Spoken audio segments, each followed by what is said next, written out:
దీని యొక్క ఈరోజు మీతో పంచుకోవాల్సినటువంటి విషయం ఏంటంటే, క్రైస్తవులైనందుకు, యేసుక్రీస్తు ప్రభువారు నమ్ముకున్నందుకు సిగ్గుపడాల్సిన పని లేదు. ఓదార్పు నందు, శక్తి పొందుకో, మేలు పొందుకో, నేను ఉన్నాను, నిన్ను ఆదరిస్తాను, భయపడుతున్నాయి అనేటువంటి మాటలతో ఈరోజు ప్రభు నిన్ను హెచ్చరిస్తున్నాడు. యెషయా గ్రంథం 66వ అధ్యాయము 13వ వాక్యం. యెషయా గ్రంథం 66, 13వ వాక్యం. ఇందులో కొన్ని ఉపదేశాలు ఉన్నాయి. అవన్నీ కూడా మీకు చెప్పుకుంటూ వరుసగా వస్తాను. మీరు శ్రద్ధగా మీరు ఆలకించవలసిందిగా మనం చేస్తున్నాం. ఒక తల్లి వారిని ఆదరించినట్లు నేను మిమ్మల్ని ఆదరించేది ఉంచాలండి. ఇక్కడ చూస్తే మీరు చూసినట్లయితే మొదటి స్థానంలోనే ఉండు. ఒకటి తల్లి వారిని ఆదరించినట్లు నేను వారిని ఆదరిస్తాను. ఎప్పుడు అంటే క్రింద వాక్యాలు కూడా చదవండి. యెరూషలేములోనే మీరు ఆదరింపబడెదరు. మరలా చదవండి. ఒకని తల్లి వారిని ఆదరించినట్లు నేను మిమ్మల్ని ఆదరించెదను. యెరూషలేములోనే మీరు ఆదరింపబడెదరు. మీరు ఆదరింపబడదురు. ఇది చూడగా యేసుక్రీస్తు ప్రభువుల వారు తన శిష్యులకు చెప్పుచున్న మాట ఏంటంటే, అయ్యా మీరు యెరూషలేములోనే ఆదరించబడతారు, యెరూషలేములోనే మీరు దీవించబడతారు, యెరూషలేములోనే మీరు స్వస్థపడతారు, యెరూషలేములోనే మీరు మేలు పొందుకుంటారు, యెరూషలేములోనే మీరు స్వస్థత పొందుకుంటారు, యెరూషలేములోనే మీరు సంతోషం పొందుకుంటారు, యెరూషలేములో అనేకమైన అద్భుత ఆశ్చర్య కార్యాలు మీరు చూస్తారు. ఒక తల్లి వారిని ఆదరించినట్లుగా నేను ఆ బిడ్డను ఆదరిస్తాను. నేను ఆశీర్వదించేది ఎవరినంటే యెరూషలేములో ఉన్నవారిని, సంఘములో కనిపెట్టుకుని ఉన్నవారిని, సంఘములో పోరాడుచున్నవారిని, సంఘములో నిందలు, బాధలు, కరువులు, కాటకాలు, అనేక హింసాత్మకమైన విషయాలతో ఎవరైతే ఉంటున్నారో, వారు అక్కడ నన్ను ఎదురు చూస్తున్నారో వారిని నేను ఒక తల్లి తన చంటి బిడ్డను ఆదరించినట్లుగా నేను వారిని ఆదరిస్తాను. దేవుడు మిమ్మల్ని ఆదరించాలి అంటే ఒక స్తోత్రం ప్రభు చెప్తున్నాడు. అది ఎక్కడ ఆదరిస్తాడు అంటే యెరూషలేములోనే, అంటే స్థానిక సంఘములోనే బాప్తిస్మం తీసుకుని అక్కడ ఎన్ని ఇబ్బందులు గురే వస్తూ ఉన్నావో అక్కడే నువ్వు నిలకడగా ఉన్నట్లయితే, ఈరోజు సందేశంలో నిలకడగా ఉండు. ఎక్కడ నిలకడగా ఉండాలి? యెరూషలేములో నిలకడగా నీవు ఉండాలి. అలా నువ్వు నిలకడగా ఉన్నట్లయితే నేను నిన్ను ఆదరిస్తాను. అక్కడ నువ్వు ఎక్కడంటే అక్కడ ఉంటే నేను నిన్ను ఆదరించలేను. బైబిల్ ఈ విధంగా సెలవుస్తుంది దేవునికి బిడ్డలారా. అంటే మొదటి సంఘములో నీవు నిలకడగా ఉండు, నేను అక్కడికి వచ్చి నిన్ను ఆశీర్వదిస్తాను. యెషయా 54, 10, 11. 10, 11 కూడా ప్రభువుల వారు చెప్తున్నారు. 54 54వ అధ్యాయము 14, 17. కాబట్టి నువ్వు ఓపిక కలిగి, శక్తి కలిగి నువ్వు ఉన్నట్లయితే 54వ అధ్యాయము 10వ వచనము, 11వ వచనము, దేవుని యొక్క సన్నిధిలో నీవు యెరూషలేములోనే కనిపెట్టుకుని దేవుని యొక్క ఆదరణ కొరకు, ఆశీర్వాదం కొరకు, స్వస్థత కొరకు, ఆయన మేలు కొరకు నువ్వు కనిపెట్టుకుని ఉన్నట్లయితే ఆయన అంటున్నాడు, పర్వతములు తొలగిపోయినను, మెట్టలు తత్తరిల్లును, నా కృప నిన్ను విడిచిపోదు. 11వ వాక్యం. కాబట్టి మెట్టలు తత్తరిల్లును, మరి పర్వతములు తొలగిపోయినను, నా కృప నిన్ను విడిచిపోదు. నువ్వు అక్కడే ఉండు. కాబట్టి ప్రయాసపడి గాలి వాన చేత కొట్టబడిన దానా, ఆదరణ లేక ఉన్నదానా, నేను నీలాంజనములతో నీ కట్టడములను కట్టుదును. చాలండి. గాలి వానల చేత, తుఫానుల చేత, పలువిధ భారములతో, బాధితులతో, రోగములతో, అవమానాలతో, కృంగినటువంటి బ్రతుకులతో నీవు ఎంతో ఆదరణ లేక నీవు నలిగిపోయావు, ఎంతో నీవు కృంగిపోయావు. అయితే నేను నీలాంజనములతో నీ కట్టడలను నేను కడతాను. పర్వతాలు తొలగిపోని, మెట్టలు తత్తరిల్లిపోని, ఇవన్నీ కూలిపోయినా సరే నేను నా కృప నిన్ను విడిచిపోదు. భయపడకు, ధైర్యంగా ఉండు, నిలకడగా ఉండు, యెరూషలేములోనే ఉండు, సంఘములోనే ఉండు. పెద్ద పెద్ద పర్వతాలు తొలగిపోతాయి, కానీ ఎందరు తొలగిపోయినా, ఎందరు కూలిపోయినా, పంచభూతాలు కూలిపోయినా నా కృప నిన్ను విడిచిపెట్టి పోనే పోదు. ఎందుకంటే నా మీద ఆశతో, నమ్మకముతో ఎదురు చూస్తూ అనేక సిగ్గు అవమాన భారాన్ని, బరువులను భరిస్తూ ఉన్నదానా అంటున్నాడు. యెషయా గ్రంథం 54:14-17. నీవు నీతి గల దానవై కాబట్టి నువ్వు నీతి గల దానవై స్థాపింపబడుదువు, నీవు భయపడనక్కరలేదు. నీవు భయపడనక్కర్లేదు. వాదించువారు నీకు దూరముగా ఉందురు. వాదించువారు నీకు దూరముగా ఉందురు. భీతి నీకు దూరముగా ఉండును. అది నీ దగ్గరకు రానే రాదు. స్థిరపడదు. నువ్వు ఇక కృప తొలగదు. నువ్వు స్థిరపడతావు ఇక అని అంటున్నాడు. వాదించువారు నీకు దూరం అవుతారు. మళ్ళా చదవండి. నీవు నీతి గల దానవై స్థాపింపబడదువు, నీవు భయపడనక్కర్లేదు. వాదించువారు, వాదించువారు, వేధించువారు, శోధించువారు, నలగొడ్డవారు, సిగ్గుపరచేవారు, అవమానపరిచేవారు, వీళ్ళంతా నీకు దూరం అవుతారు. దేవుని స్తోత్రం. హల్లెలూయా. దేవుని స్తోత్రం చెప్పండి. నీవు నీతి గల దానవై స్థాపించబడతావు. నీకు విరోధంగా రూపించబడిన ఏ ఆయుధము కూడా వర్తిల్లదని ఇంకా కింద వాక్యాలను మీరు గమనిస్తే మీరు చూస్తారు. మీకు విరోధముగా రూపింపబడిన ఏ ఆయుధమును వర్తిల్లదు. దేవుని స్తోత్రం చెప్పండి. దేవుని స్తోత్రం. కాబట్టి నువ్వు యెరూషలేములో కనిపెట్టుకుని ఉన్నావు. ఎన్నో సంవత్సరాల నుంచి ఎదురు చూస్తున్నావు. ఆదరణ కొరకు ఎదురు చూస్తున్నావు. ఒక తల్లి వారిని ఆదరించినట్లు నేను వారిని ఆదరిస్తాను. నువ్వు అక్కడే ఉండు, నేను వస్తాను అని ఆయన చెప్తున్నాడు. రూతు గ్రంథం 2:8. రూతు గ్రంథం 2:8. అంటే అక్కడే ఉండమని చూడండి. యెరూషలేములో ఉండమని దేవుడు ఏం చెప్తున్నాడు? ఒక నిమిషం అండి. నువ్వు యెరూషలేములోనే ఉండు, యెరూషలేములో కనిపెట్టుకో, నేను అక్కడ నేను ఆశీర్వదిస్తానని చెప్పి దేవుని వాక్యం బోధిస్తుంటే ఈ నయోమి ఇక్కడ బ్రతకలేక, ఇక్కడ బ్రతికే అవకాశాలు లేక ఈమె మోయాబు దేశానికి వెళ్ళిపోయింది. వెళ్ళిపోయిన తర్వాత ఉండమని ప్రభు చెప్తున్నాడు. ఏం చెప్తున్నాడండి? ఇంకోసారి చెప్పండి. యెరూషలేములోనే నీవు ఉండు, ఒకటి తల్లి వారిని ఆదరించినట్లు నేను ఆదరిస్తాను, నేను వస్తాను, నువ్వు అక్కడే ఉండు, నీకు కావలసినంత నేను చూస్తాను అని కంటోపాఠంగా ప్రవక్తులతో దేవుని వాక్యం చెప్తూ ఉంటే ఆ దివ్య సందేశాలని, ప్రవచనాలని, ప్రకటనలను, ఆ వాక్యాలని, ఆ దేవ సందేశాలు, దేవదర్శనాలు ప్రక్కకు నెట్టివేసి ఆమె నయోమి తన సొంత తెలివితేటలతో, సొంత ఆలోచనలతో యెరూషలేమును విడిచి మోయాబు దేశానికి వెళ్ళింది. అక్కడ ఏం జరిగిందో మీకు అందరూ తెలుసు. సార్ చెప్తారా మీరు?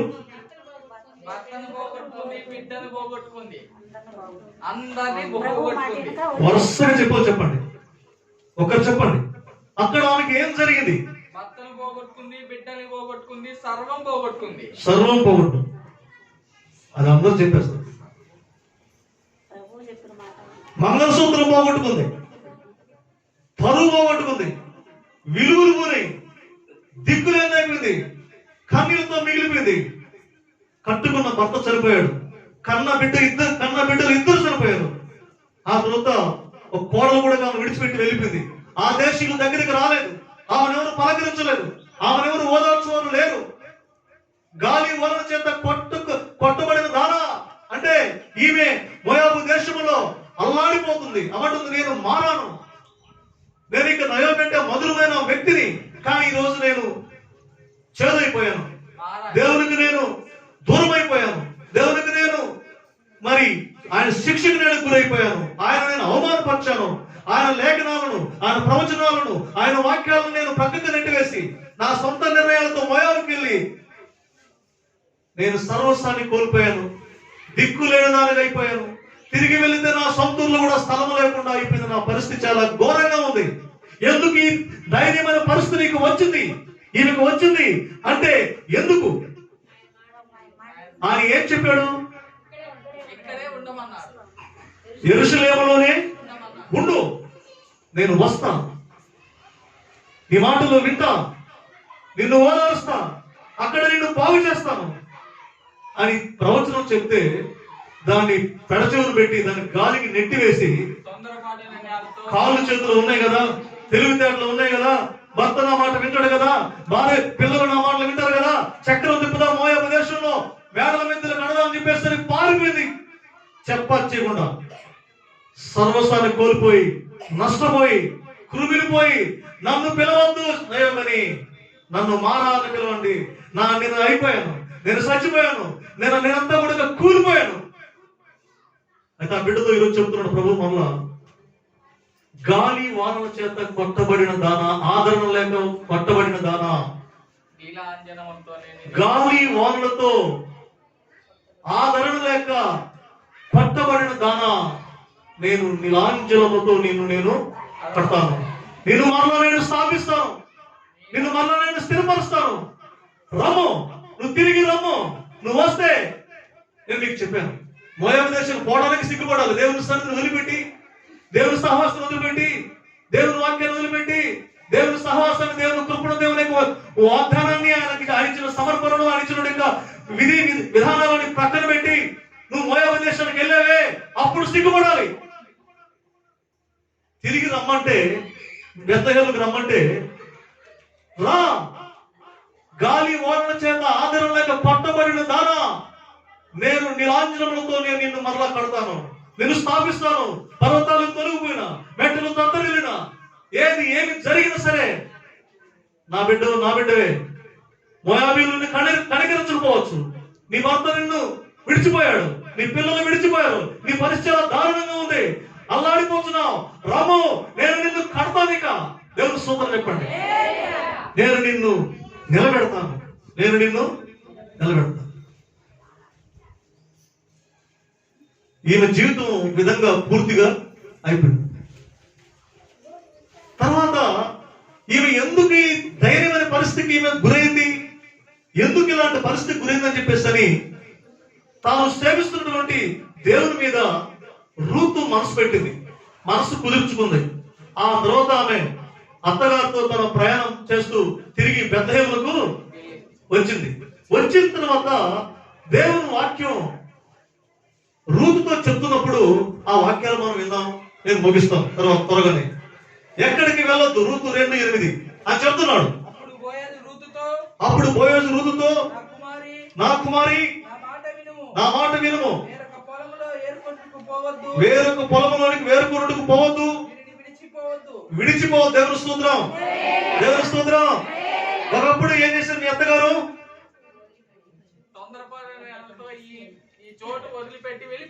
వెళ్ళిపోయింది. మళ్ళీ చెప్తున్నాను, వేరొక పొలంలోకి నువ్వు వెళ్ళొద్దు, నువ్వు ఈ పొలంలోనే ఉండు, నువ్వు ఎక్కడికి వెళ్ళొద్దు, నువ్వు ఇక్కడే ఉండు. దేవుని వాక్యం అంతకు ముందు నయముడికి అదే చెప్పింది, కానీ ఆమె వినలేదు. వినందువలన ఆమె జీవితంలో సర్వాన్ని కోల్పోయింది.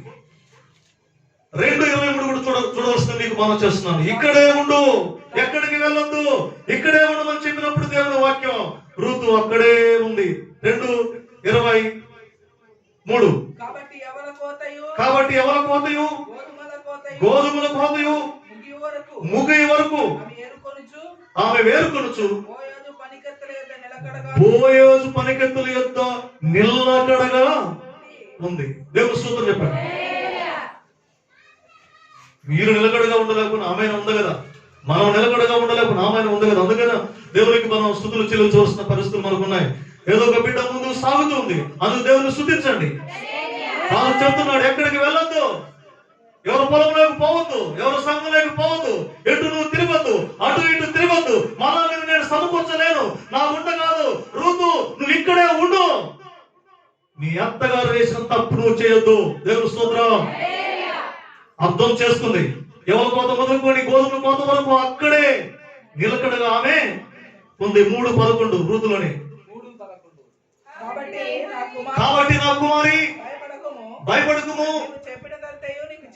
నీవు చెప్పినదంతా నేను నీకు చేసేది. ఎందుకంటే నీవు ఎక్కడికి వెళ్ళలేదు, నువ్వు అక్కడనే నిలకడగా ఉన్నావు. ఎవరి కోత మొదలుకొని గోధుమల కోత వరకు నీవు నిలకడగా ఉన్నావు. కాబట్టి కుమారి, నీవు చెప్పినదంతా నేను చేస్తాను, భయపడనక్కరా లేదు. 3:17.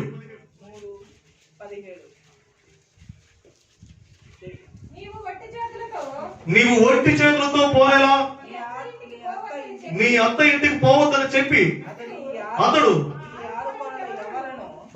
చదువుతానే ఈ ఆరు కొరల ఎవరను నాకు ఇచ్చినను అప్పుడు ఆమె నా కుమారి. అయితే ఇక్కడ జరుగుతున్న విషయం అంటే, రూతు దగ్గరికి ఆమె వెళ్ళింది, నయమ దగ్గరికి రూతు గారు వెళ్ళారు. ఏం జరిగింది అని అక్కడ అన్నప్పుడు, ఆ కోతలు మొదటి కోత చివరి కోత వరకు నిలకడగా ఉన్న తర్వాత నేను వెళ్తాను అన్నప్పుడు, ఆమె ఇంటికి వెళ్తానని రూతు గారు అన్నప్పుడు, వరి కోతలకు పోతే ఓ వారం రోజులు, పత్తి కోతలకు పోతే 3 నెలలు, జొన్న కోతలకు పోతే ఇట్లా, చెరుకు కోతలకు పోతే ఇలా కొన్ని నెలలు కోత కాలంలో అక్కడ ఊర్లలో ఉండి ఆ పనులు చేసుకుంటూ వలసపోయి ఉండేవాళ్ళు అప్పుడు ఉన్నారు, ఇప్పుడు కూడా ఉన్నారు. రూతు కూడా అలానే కోత పనికి వెళ్ళింది. అక్కడ రాజుగారు చెప్పిన మాట విన్న తర్వాత, రాజా నువ్వు చెప్పిన మాట నేను విన్నాను, నేను ఇంటికి వెళ్తానని చెప్పేసి అన్నప్పుడు, రూతు గారు అన్నప్పుడు ఆయన అంటున్నాడు, చదవండి ఇప్పుడు 11వ వాక్యం, 3:11. కాబట్టి నా కుమారి భయపడకుము, నువ్వు చెప్పినదంతా చేసేదను, నీవు యోగ్యురాలవని నా జనులందరూ ఎరుగుదురు. 3:17. నీవు వట్టి చేతులతో నీ అత్త ఇంటికి పోవద్దని చెప్పి చాలండి. కాబట్టి నువ్వు ఇంత నమ్మకంగా నీవు నా పొలంలో నీవు ఉన్నావు, నువ్వు ఇంత నమ్మకంగా నా సన్నిధిలో నీవు ఉన్నావు, ఇంత నమ్మకంగా నీవు నన్ను కనిపెట్టుకొని ఉన్నావు, నా మాట విని నువ్వు ఇంత ఆశతో, నమ్మకంతో, భయంతో, వణుకుతో, నా మీద గౌరవంతో ఈ తోటలో, ఈ పొలంలో, ఈ సంఘములో, ఈ సహవాసంలో కనిపెట్టుకుని ఉన్నావు. కాబట్టి నీవు ఒట్టి చేతులతో పోవడానికి వీళ్ళు. దేవుడు సూత్రం చెప్పండి, దేవుడు సూత్రం చెప్పండి. మరోసారి చదవండి వాక్యాన్ని. నీవు వట్టి చేతులతో నీ అత్త ఇంటికి పోవద్దని చెప్పి మరి ఏం చేస్తాడు?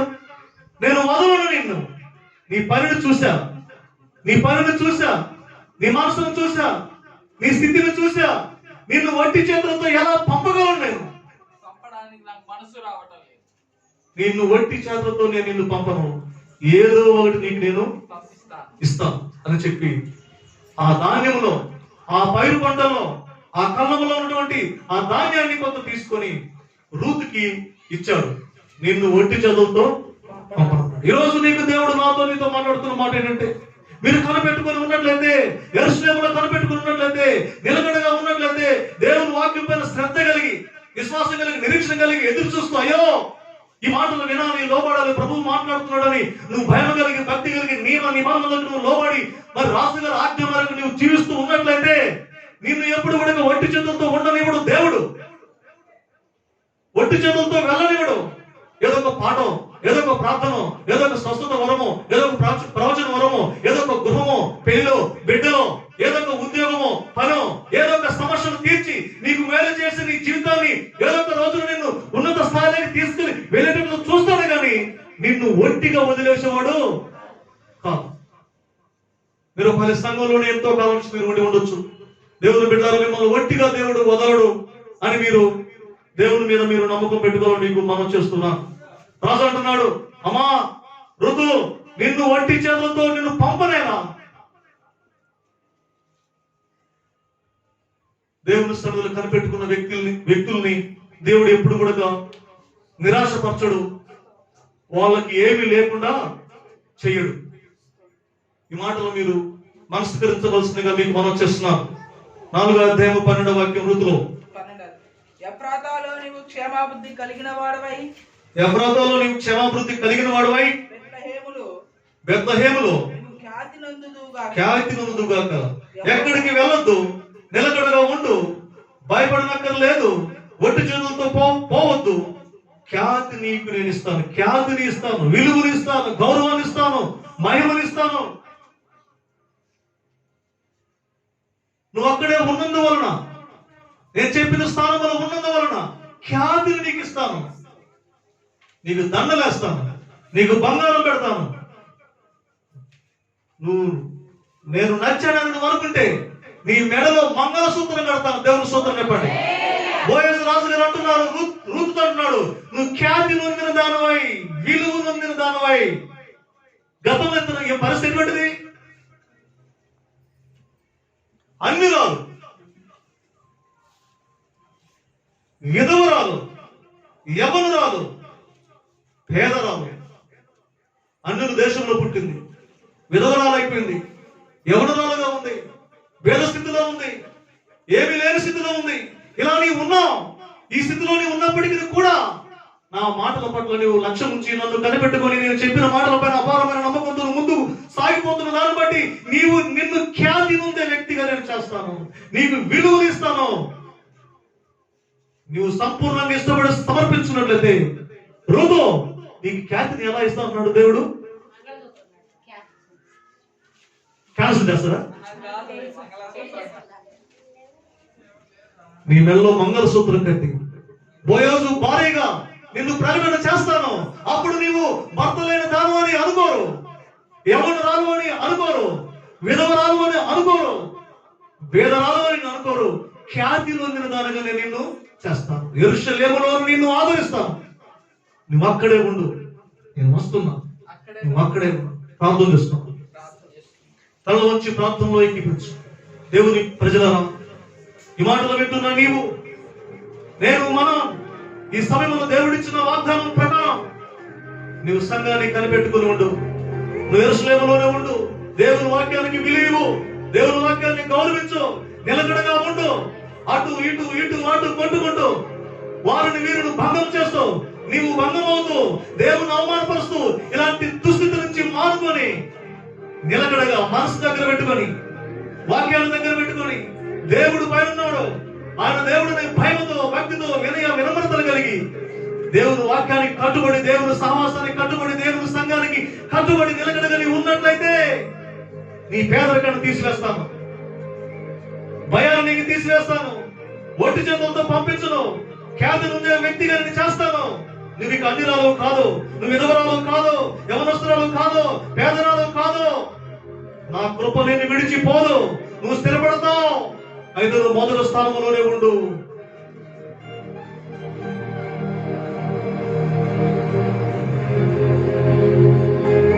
అందరూ ప్రాంతంలో ఎక్కించారు అని మీరు అడిగినట్లయితే, ప్రభు రూతు లాంటి స్వభావం దయచేయండి. నిలకడగా లేకుండా అటు ఇటు పరుగులెత్తిన నయోమి జీవితం స్పాయిల్ అయిపోయింది.